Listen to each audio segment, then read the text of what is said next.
Just another manic Monday. Come on, y'all. I wish it was Sunday. Oh, yeah. Because that spells fun day. Come on, yeah. I wish it was Sunday. Welcome back. Welcome to Monday. How you feeling? Hope you're feeling good because I'm feeling good now. Wasn't feeling so good over the weekend, but we'll talk about that in a little bit. So, hey, I hope that you had a great weekend because the weekend was cool. Started off, was supposed to do a pod. I think I said that last week down in the DMV. But what happened was had a little car trouble. Thought I had blown the engine, so I was all worried and all this other kind of stuff. Come to figure out, all I did was one of the fuses on top of the battery post was off. And so thorough dude, I don't remember his name, through AAA. Still some good ones out there. He took the time to say, hey, look, I got my tools and, hooked me up. And I appreciated that. Make America think again. Well, we all know what that comes from. We all know that that starts with the whole Make America Great Again deal, right? So a lot of people, especially people who don't subscribe to that, don't like that. He still occasionally, and what I mean by him, President Trump still walks around from time to time with his red Make America Great hat again. And just like it's during its inception back in 2015, when he first started running for president seat the last time, was that when somebody says make something great again, what does that mean to you? What does that mean to you? That means that in its current state, it is terrible, or it's not good enough, or there's something going on or something going wrong that says, hey, listen, we need to do things better. We need to make some changes around her. And based off of how a lot of people feel, especially a lot of people of color, feel like he's talking about, he wants to make changes as far as us. Because I'm thinking to myself, what would make America great again? All right, it's already supposedly the greatest place in the country to live. It's definitely plagued with its own issues. But you know what? And a lot of times things do seem to be a lot more fair here than they are in other countries. So why would we need to make America great again?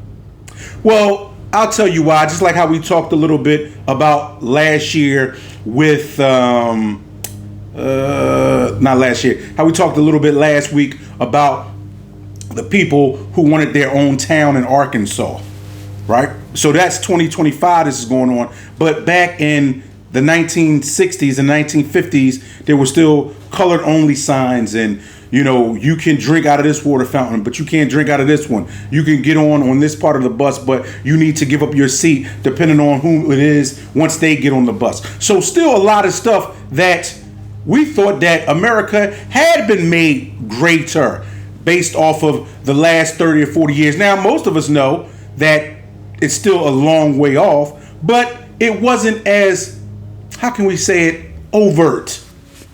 It wasn't as out there to say, hey, Jigaboo, Jigga, you know what? Go back to where you go to.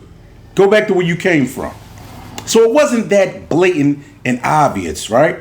So there were people who felt like, why is he saying make America great again? But there were a lot of people who also felt the same way that he did.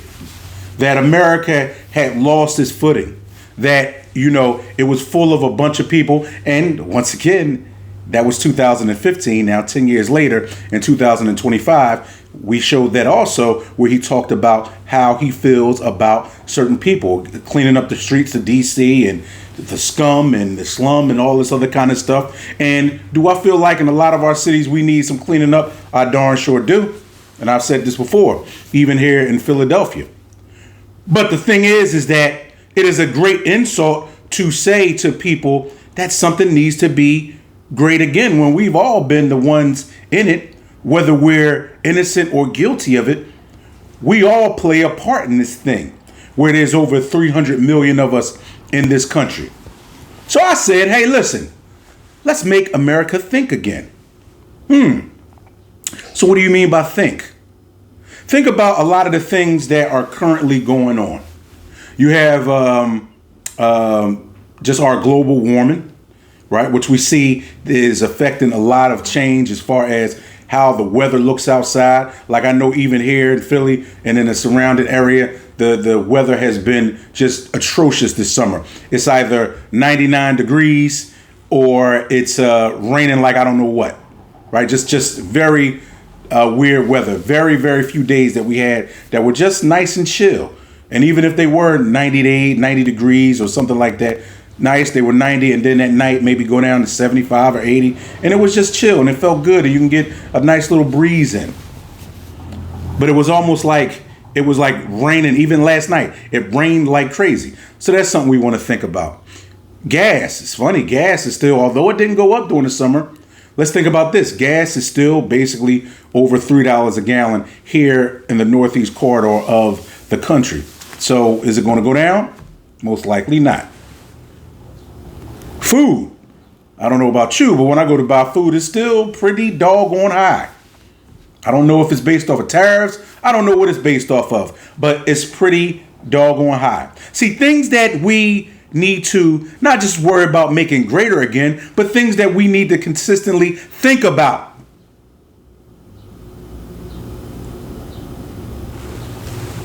So, Vidano wants to put this emphasis on all of this other stuff. And once again, what we touched on, it's funny. What happened to the Epstein files? Are they like magically disappeared? Where are they at? They went and talked to Miss Maxwell and put her in a lower level camp called Club Fed. And now, what's going on? Anybody heard anything else about that? Anybody else seen anything that says anything about the whole situation with the Epstein case? No.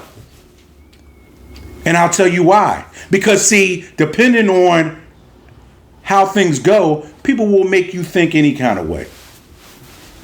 People will make us feel any kind of way. Oh yeah, don't vote for Democrats. Oh, you know what? Why in the world have I voted Democrat all these years? And they haven't done anything for me. Why have I done that? And is there some truth to that? Maybe. But the alternative is not to go and vote with somebody who for the most part, has not really done anything significant on a regular basis to help you out. Now, we could go down so many laws and just different things like that. Have people on both sides done great things? Like I know the first Bush, I think he signed into legislation AmeriCorps, which was a great program, which is essentially a part of like the Peace Corps, but in America. And he has done a great job with when he set that up years ago. Because me, like a lot of other people, have been in AmeriCorps, Habitat for Humanity, City Year. We happen to be in one in here in Philly called the National School and Community Corps. So when you start thinking about this kind of stuff, you say, hey, listen, both sides have done good things for people. Both sides have tried to help out, right?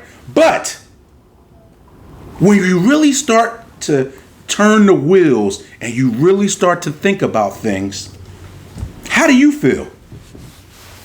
Do you feel like in this country, whether you're white or black, do you feel like it's great again? Do you feel like it's a place where you would want to live at?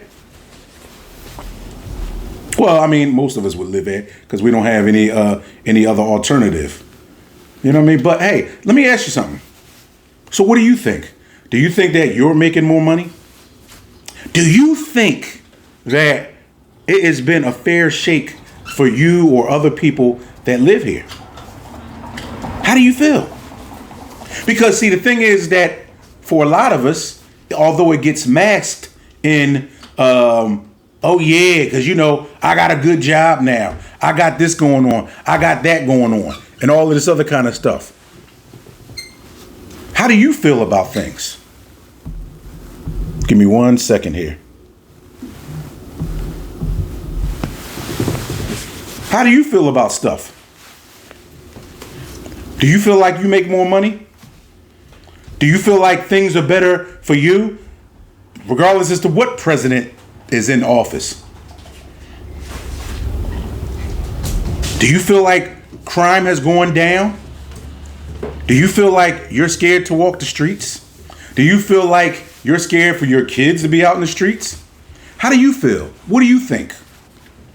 These are the things that we need to think about again. These are the things that go towards how different life is going to be for all of us. Because no matter how much you try to segregate yourself and go to a whites only, go to a blacks only, go to a whatever only, we still have to cross paths. All of us. And when you start thinking about it, you say to yourself, if I got to cross paths with this race, or if I got to cross paths with that race, and if I got to cross paths with this race, then why is it still such a divide with races? And why do so many people still buy into it? And sometimes people will say, well, like even with black people, certain things were about race and things like that. Well, guess what? A lot of times there is no choice. And I tell people this too before. Even when I used to have a quote unquote regular all day full-time job. Most people don't have to think about it. I think about being black every day. And that's not because of worrying about people who are white or Asian or Indian or Arab or Native American. It's because I even have to worry about people that look like me. So every day I'm forced to think. And I'm forced to think over and over and over and over again and play out different scenarios in my mind over and over again. So it brings me to say, as far as I know, because I've never lived in any other country, America's always been pretty doggone good and what it was supposed to be. But we're always looking for the next thing. We're always looking for somebody to tell us, hey, listen, this is better than that. Or, hey, you remember how it was back in the day? Because, hey, look, I do it sometimes. I do it with rap music all the time. Hey, you know what? Yeah, I remember when rap was such and such and such and such and such. But I'm not sitting up here saying, let's make rap music great again. Because that was that time. Now these guys have their time. And I can just choose to like it or not. I like some of it. I don't like some of it.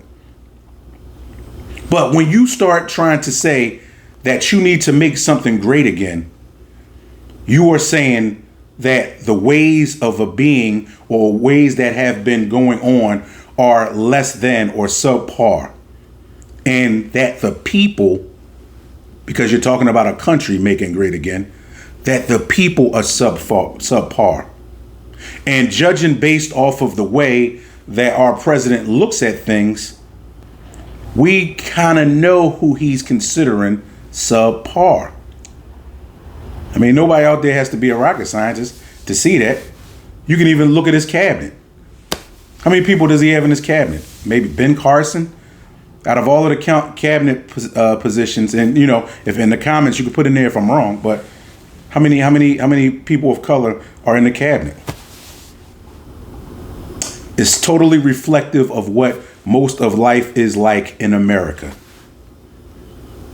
So for a lot of us, it's already been great because it's already as good as it's going to get. But hey, listen, what do I know? What do I know, right? It's just, as I've said before, one guy's opinion. But I want you to think about it. I want you to comment. I want you to tell me how you feel about it. And oh yeah, I meant to tell you about my weekend. And like I said, my car broke down. But that's another story. Like I said, we got through it. But you tell me what you think. I think that we as Americans need to start thinking deeper again. And if you already are, good for you. But we need to think deeper again. And what I mean by that is that cutting through a lot of the garbage and realizing, listen, there's no leader, and I've said this before, there's no leader coming to save anybody. But collectively, we can help just about everybody. But hey, you tell me what you think. But, oh yeah, that's right. Until next time, live life. Don't let life live you.